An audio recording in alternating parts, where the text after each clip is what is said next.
The air in the grand marble lobby of the bank suddenly turned frigid as a roar like a thunderclap shattered the professional silence. Chairman Han Sung-kyu stood in the center of the room, his jaw tense and his eyes radiating a terrifying, focused power. He was a man accustomed to dominance, but at this moment, his posture was pure aggression, leaning forward with a trembling, pointed finger directed at the floor. "That's all. Do you have any idea what this suit costs?" he bellowed, his voice echoing off the high ceilings like a physical blow. At his feet, Madame Leo Kaesoon looked smaller than she ever had.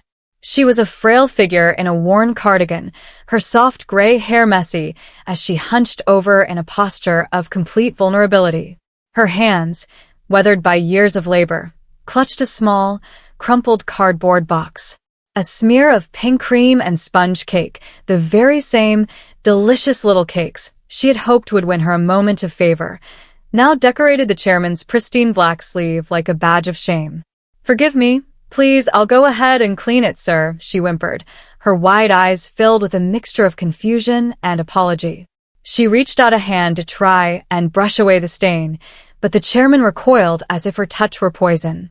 "Don't touch me," he shouted, his brows deeply furrowed in an expression of total disgust.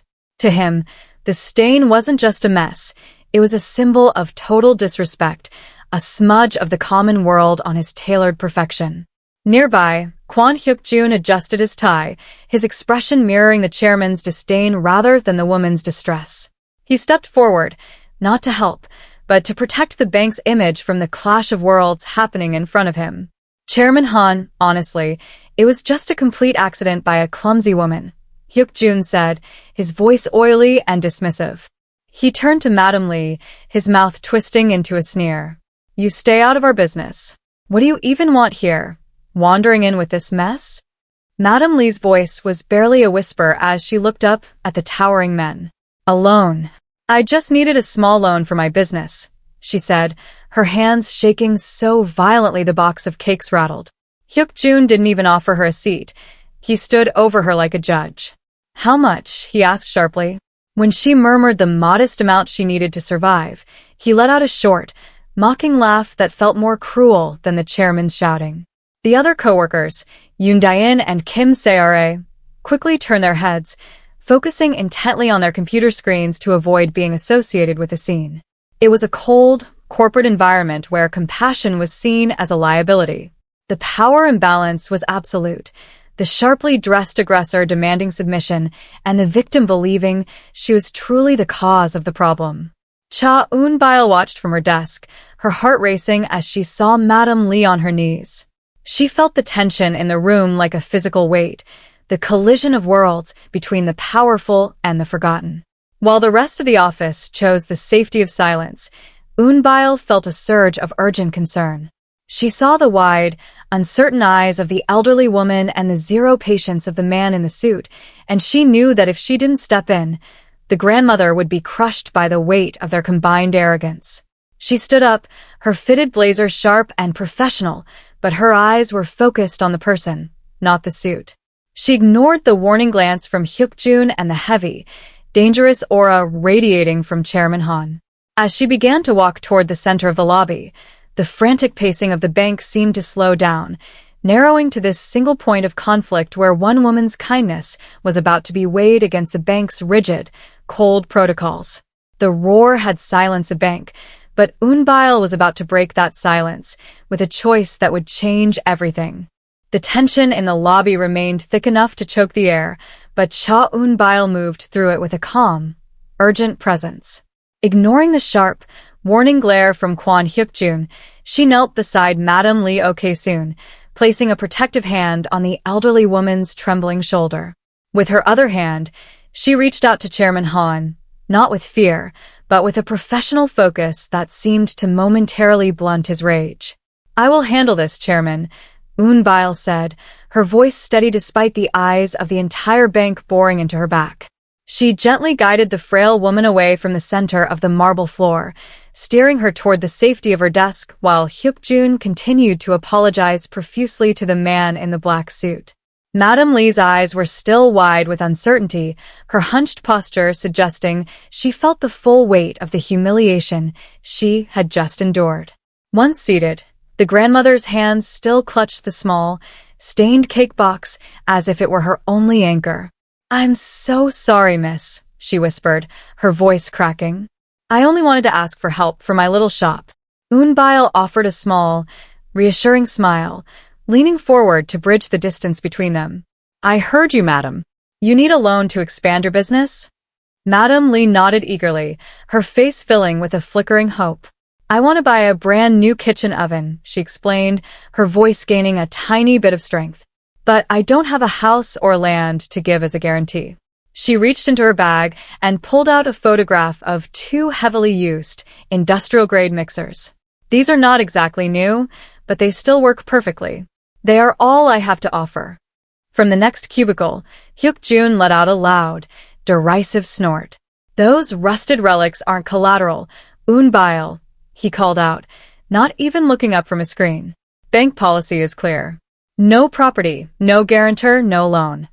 He turned back to his keyboard, muttering about charity cases and wasted time, while Madam Lee flinched at his coldness. Eun-Byul ignored him, her gaze fixed on the elderly woman. She knew she was taking a massive risk, stepping directly outside the rigid lines drawn by Director Park. The bank demanded gold and brick, but Eun-Byul saw something else in the woman's eyes, a fierce, quiet determination to succeed. "Madam Lee, if I approve this microloan for you, I need your word on one thing," Eun-Byul said, her tone shifting from soft comfort to professional gravity. "You must promise me that you won't be late on a single payment. My career is on the line for this." The elderly woman's face transformed, her fear replaced by a solemn dignity. "Miss, I give you my word. I will not fail you," she promised, her voice clear and resonant for the first time. Eun-Byul nodded, a sense of resolve settling over her. "All right, I trust you."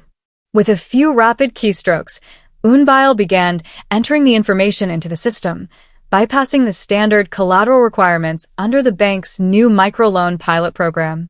She felt the weight of the signature as she finalized the digital document, knowing she was essentially mortgaging her own future for a woman with nothing but 2 old mixers and a promise. "The money will be in your account this afternoon," Eun-Byul said, handing back the woman's personal documents. Madam Lee's face crumpled, not with fear this time, but with overwhelming gratitude. "Thank you, miss. You've changed my life," she sobbed softly. As the grandmother walked away, leaving a small, sweet-smelling cake on the corner of the desk as a silent thank you, Eun-Byul caught Hyuk-Joon watching her. His expression was one of smug anticipation, a man waiting for a storm he knew was coming. "When you finally get fired for this," he whispered, "don't say I didn't warn you." Hyuk-Joon leaned back in his leather chair, a smug grin spreading across his face as he watched Madam Lee's retreating figure. "You really are a dreamer, Eun-Byul," he chuckled, his voice dripping with condescension as he adjusted his expensive silk tie. "In this business, we trade in gold and titles, not in sentiment and rusted kitchen appliances." He tapped a rhythmic beat on his mahogany desk, his eyes alight with the glint of a man who believed he had already won the day. "While you're busy playing social worker for a woman who can barely afford flour, I'm about to secure the kind of bonus that buys a new car." The automatic doors of the lobby hissed open, and Kang Dae-sung strode in, radiating an aura of unearned confidence. He was dressed in a suit that shouted for attention, his movements hurried and impatient as he approached the high-priority desks. "Good morning," he barked, not waiting for an invitation. "I am looking for a mortgage loan, 70 million won, and I need the disbursement handled by the end of the week." Hyuk-Joon's posture shifted instantly, moving from a lazy slouch to an eager, predatory lean. "Of course, sir. Please take a seat," he said, his voice transforming into a polished, corporate purr. "For an amount of that magnitude, I'll just need to verify the property deeds or a guarantor to serve as collateral." Dae-sung slapped a thick folder onto the desk, the heavy thud echoing through the quiet office. "I have the deeds right here for my construction firm, Ferro Materials Moik," he claimed, leaning forward with a practiced look of urgency. I need the capital immediately to secure essential building materials for a new project. If your bank is too slow, I'll simply take my business to a credit union where they actually value a client's time. Hyuk-Joon flipped through the documents, his fingers pausing as he squinted at the blurred lines and smudged ink on the official-looking papers. The data was nearly impossible to read, and the registration seals looked slightly off-center. He felt a flicker of professional doubt, but he quickly glanced at the monthly performance chart on his screen. He was just one large loan away from his end-of-month goal, and the bonus was practically within his reach. The information within this deed is a bit difficult to clearly identify, Hyuk-Joon admitted tentatively. Dae-sung didn't miss a beat, his jaw tightening in a mimicry of Chairman Han's earlier aggression. The papers were stored in a damp safe for years, but my reputation in this city is well known, he snapped. Do you want the commission, or should I leave? Wait, there's no need for that, Hyuk-Joon said, his greed finally silencing his logic. He looked over at Eun-Byul, who was quietly organizing her files, and a flash of spiteful competition fueled his decision. I'll file the paperwork immediately, so the loan comes through as soon as possible. You can just bring me the fully updated documents later this week, or I can even visit your shop to collect them. Perfect, Dae-sung said, a cold, sharp smile playing on his lips as he stood up. I'm glad I ran into a professional who knows how to make real things happen. As the fraudster disappeared back into the crowded street, Hyuk-Joon turned to Eun-Byul, his expression one of triumph. Did you see that? That is how you make a high-yield loan, Eun-Byul. Eun-Byul looked at the blurry folder on his desk and then back at him, her concern evident. You should wait for those records to be verified, Hyuk-Joon. If those documents are fake, you're the one who will be held responsible. Hyuk-Joon merely laughed, waving her off with a flick of his wrist. There is no need to be so jealous of my success. There is simply no way a man of his stature could be a thief. He began typing the approval code, unaware that he was signing the very document that would end his career. I'll verify everything next week, he muttered to himself, and by then, I'll already have my bonus. The morning air inside the bank felt heavy, thick with the lingering scent of expensive cologne and the sterile chill of the air conditioning. Cha Eun-Byul had barely settled at her desk when the intercom crackled with a sharp summons from Director Park Jin-tae. She felt a knot of apprehension tighten in her chest as she caught the triumphant smirk on Kwon Hyuk-Joon's face. He didn't even look up from his screen, but the rhythmic, satisfied tapping of his fingers against his mahogany desk told her everything she needed to know. You called, Director? Eun-Byul asked softly as she stepped into the wood-paneled office. Director Park was already reviewing the credit portfolio, his brow deeply furrowed as he stared at the entry for Madame Leo K-soon. He didn't invite her to sit. Instead, he spun his chair around, his expression cold and unyielding. We spoke about this, Eun-Byul. No more loans without tangible collateral. I gave you a direct order, and you chose to ignore it. Eun-Byul took a steadying breath, her hands clasped tightly in front of her. Sir, the loan is for a microbusiness. Madame Lee has a 100% commitment to her community, and her mixers are essential to her livelihood. If we only look at property deeds, we ignore the most stable clients we have. Director Park slammed a hand onto the desk, the sound echoing like a gavel. A pair of rusted mixers is not collateral. The board of directors is watching our risk management, and you've handed out bank funds based on a feeling. He stood up, walking toward the window that overlooked the bustling city. Eun-Byul, this really doesn't depend on me anymore. The directors need to see that we follow protocol. You're fired. The words hit her with a physical force, but Eun-Byul didn't flinch. I understand the policy, sir, but I don't regret helping her. When you give someone a chance, they try their best not to fail. Director Park merely sighed, waving a hand dismissively toward the door. Please, just gather your things. I have other advisors who understand how to make real, profitable loans for this bank. As Eun-Byul walked back through the lobby, the silence of her colleagues felt louder than the chairman's earlier roar. Hyuk-Joon was leaning back in his chair, a look of smug satisfaction on his face as he watched her pick up her personal belongings. Did you think there wouldn't be consequences, Eun-Byul? he whispered as she passed his desk. Was that little cake credit worth your career? Eun-Byul paused, looking at the empty space where her nameplate used to be. I'm not like you, Hyuk-Joon. I'd rather lose my job for the right reasons than keep it for the wrong ones. She picked up the small, sweet-smelling cake Madame Lee had left her, a humble parting gift, and walked toward the automatic doors. Behind her, she could hear Hyuk-Joon laughing as he picked up the phone to call his investor, Kang Dae-sung, unaware that the high-stakes game he was playing was already beginning to crumble. Eun-Byul stepped out into the bright afternoon sun, her blazer still neat, her head held high, leaving the cold marble of the bank behind for a world that was much noisier, but far more honest. The transition from the sterile, air-conditioned heights of the bank to the humid, flour-dusted reality of the street was a shock that settled deep in Eun-Byul's bones. She had swapped her fitted blazer for a simple, faded apron, her professional heels replaced by sensible shoes that could withstand hours of standing on uneven pavement.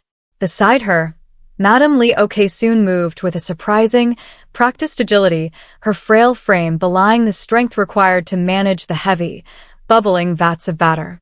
The cake mixer loan had already begun to manifest in the form of a slightly larger, steadier oven, but the work was grueling. Eun-Byul found herself rising before dawn, her hands, once reserved for typing interest rates and signing off on massive debt, now covered in a fine layer of white powder. There were moments when the weight of her firing hit her like a physical blow, a sharp pang of flour and tears, as she remembered the smug look on Hyuk-Joon's face. Yet, every time a tear threatened to fall, she would look at Madame Lee, whose wide, uncertain eyes had been replaced by a look of profound purpose. Only stealing is shameful, Eun-Byul, the elderly woman whispered one afternoon, sensing the younger woman's internal struggle. Work is work. Don't you worry. We will sell more, and you will see that your trust was not misplaced. Eun-Byul threw herself into the task with the same meticulous nature she had applied to her credit reports. She realized she had a natural knack for sales, an ability to connect with the people of the village who stopped by the stall. She began to market the cakes as the taste of home, her voice ringing out through the marketplace. Freshly baked cakes. Get them while they are still piping hot. The emotional arc of her days shifted from the cold, corporate anxiety of the bank to a warm, gritty underdog story. She learned the true struggles of the people she had once only seen as numbers on a spreadsheet. Madame Lee told her stories of being abandoned by her children, of how these little cakes were the only thing keeping her from the streets. It was a world where a $3 cake was a luxury for some and a lifeline for others. Despite the exhaustion, a sense of dignity began to take root in Eun-Byul. She was no longer a mediator between a bully and a victim.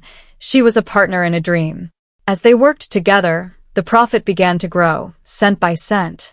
She watched Madame Lee meticulously set aside the very first installment of her loan, her word as solid as the stone of the bank she had been cast out from. Eun-Byul realized that while she had lost her status, she had gained a soul.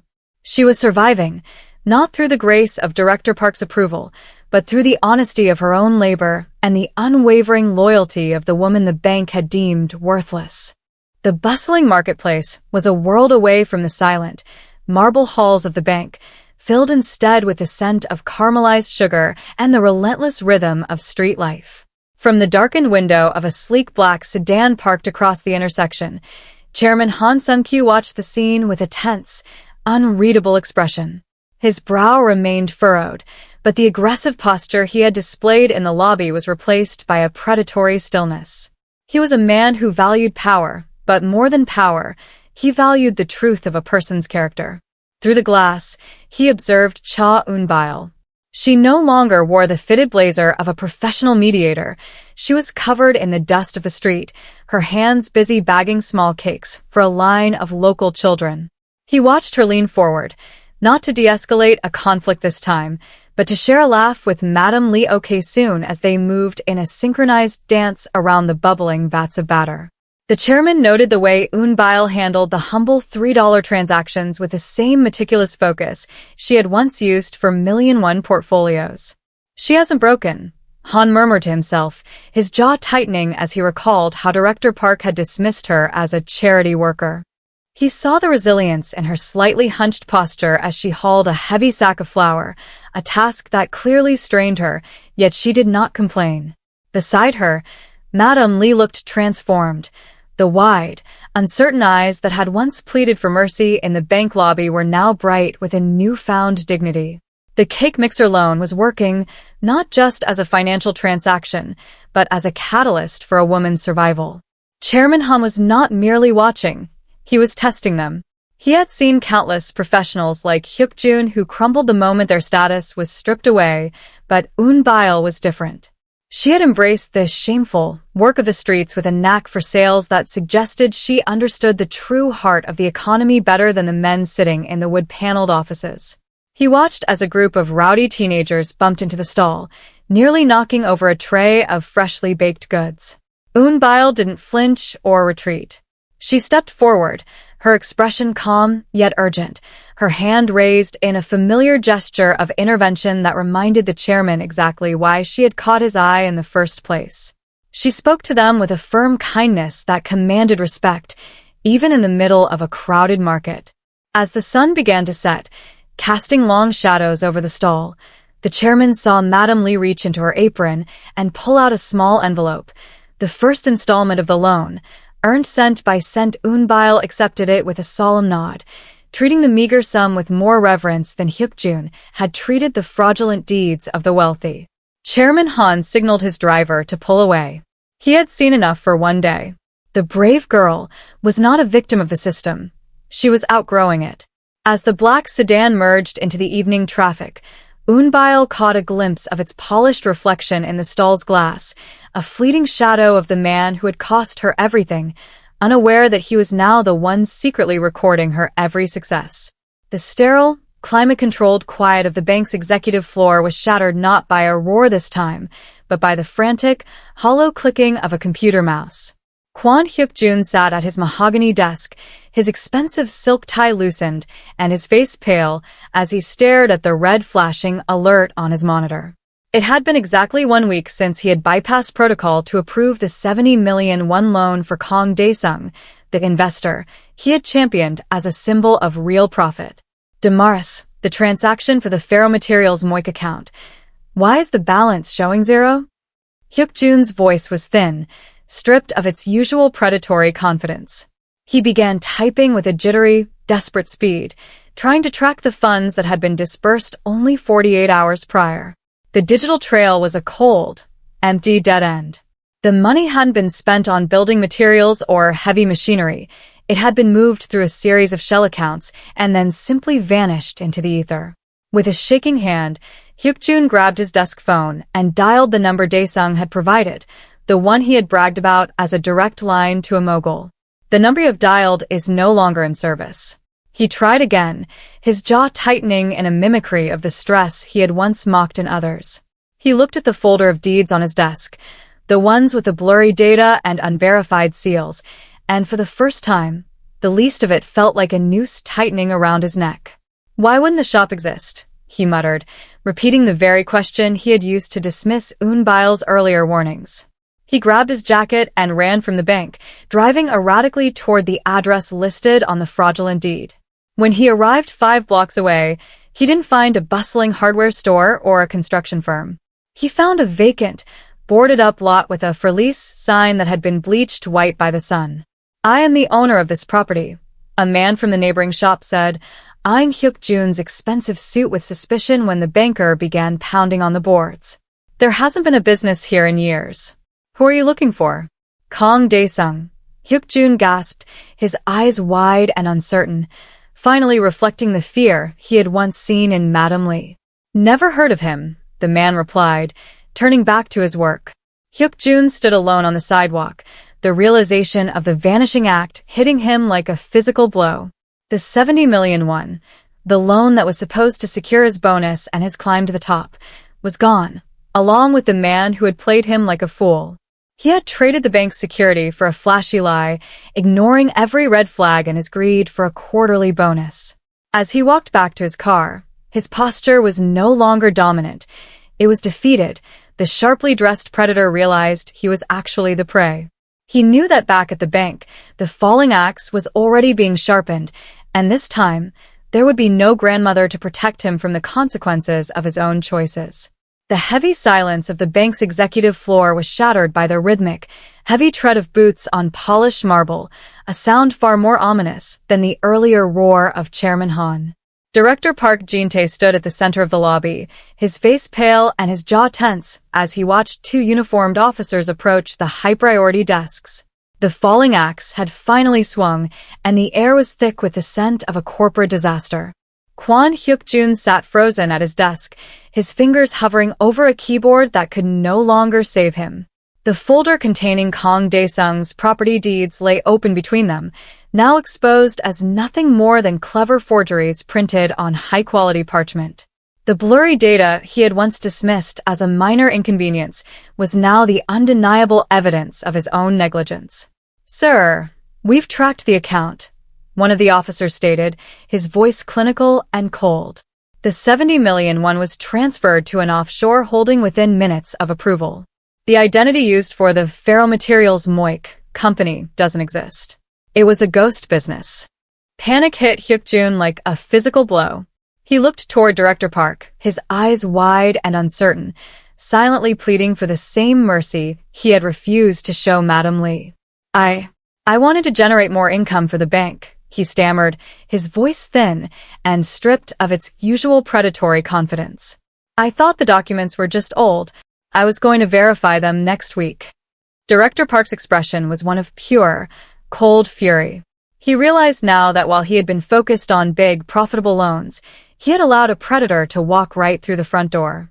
"You pressured the tellers to bypass the verification system for a bonus," the director hissed, his brow deeply furrowed. "You didn't just lose 70 million won. You destroyed the bank's integrity."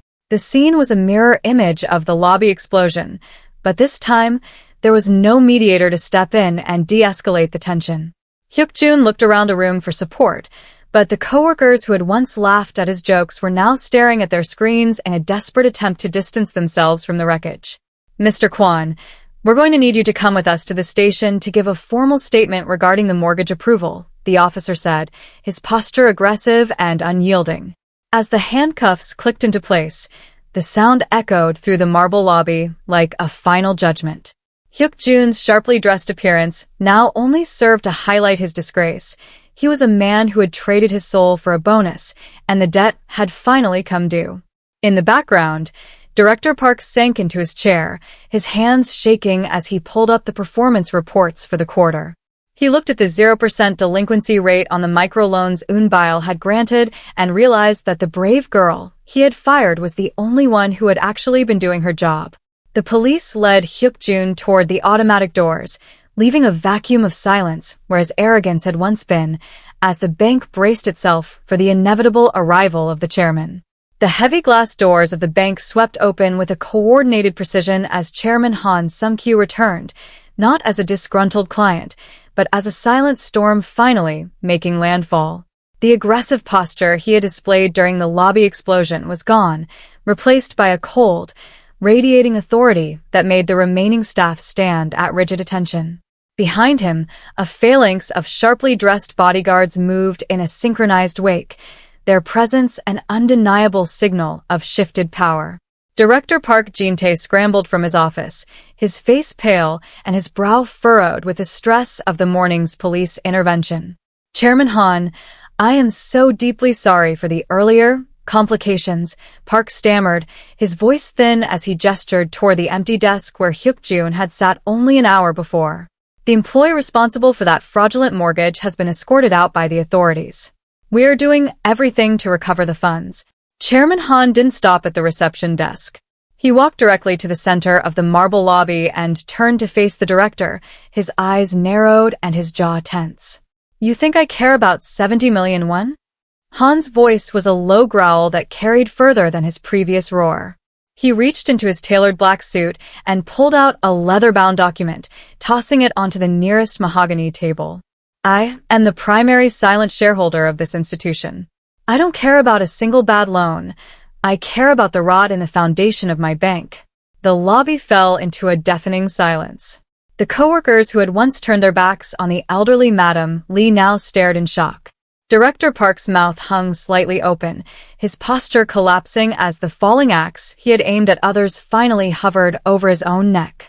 "You fired the only person in this building who understood the value of loyalty," Han continued, his finger pointing toward the empty space where Cha Eun-Byul's nameplate used to be. "I watched her from the shadows. I watched her swap her blazer for an apron and work the streets with a woman you called worthless. While your star advisor was being played for a fool by a fraudster, she was maintaining a 100% repayment rate on a loan backed by 2 rusted mixers." Director Park looked down at the performance reports, his hands shaking as he realized the chairman had been testing the bank's integrity all along. I can have her reinstated immediately, sir," Park whispered, his voice desperate. "You won't just reinstate her," Han barked, his brows deeply furrowed as he leaned forward, radiating intimidation. "You will find her. You will go to that cake stall yourself if you have to.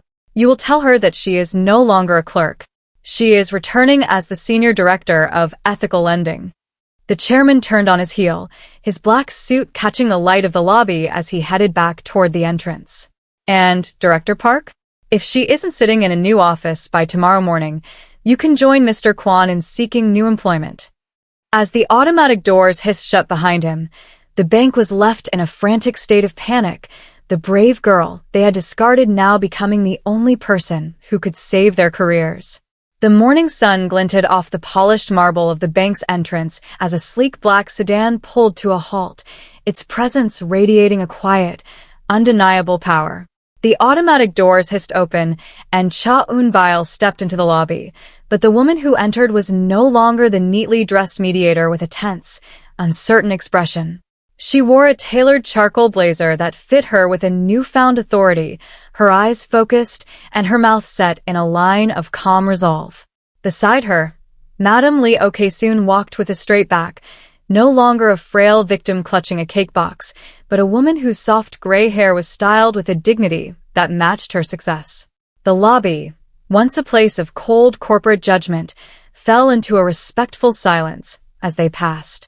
The coworkers who had once turned their backs now stood at their desks, their brows furrowed not in disdain, but in a mixture of awe and nervous anticipation. Director Park Jin-tae stood near the high-priority desks, his posture no longer aggressive or dominant, but slightly hunched as he waited to welcome the woman he had once summarily fired. "Director Eun-Byul," Park said, his voice lacking its usual oily confidence as he stepped forward to offer a professional bow. "Your new office is ready. The board of directors is waiting for your first briefing on the ethical lending initiative." Eun-Byul paused at the center of the marble floor, the very spot where Chairman Han's roar had once silenced the room. She looked toward the desk where Kwon Hyuk-Joon had sat. It was now occupied by a new clerk, and the fraudulent deeds that had been his star achievement were replaced by a clean, empty workspace. Just then, the side doors opened, and Hyuk-Joon was led through the lobby one last time by the authorities to sign his final exit papers. He was no longer the sharply dressed predator. His suit was rumpled, and his eyes were wide and uncertain as he caught Eun-Byul's gaze. There was no mockery in her expression, only a quiet, urgent concern for the integrity he had traded away.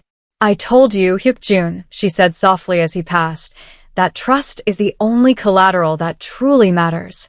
Eun-Byul turned back to the staff, her hand raised in a familiar, protective gesture that had once shielded a victim and now guided a vision. "From today, we don't just look at property and land," she announced, her voice ringing through the marble halls with a cinematic clarity. "We look at the person. We look at the work. Because a business built on honesty will always be more stable than one built on a lie."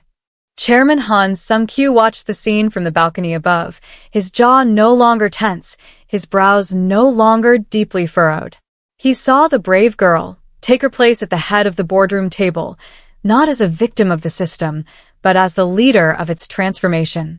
Beside her, Madam Lee placed a small, freshly baked cake on the conference table, not as a bribe or a desperate plea, but as a symbol of a promise kept and a life changed. Eun-Byul looked up and met the chairman's gaze, a silent acknowledgement passing between them that the era of greed had ended and the era of character had finally begun.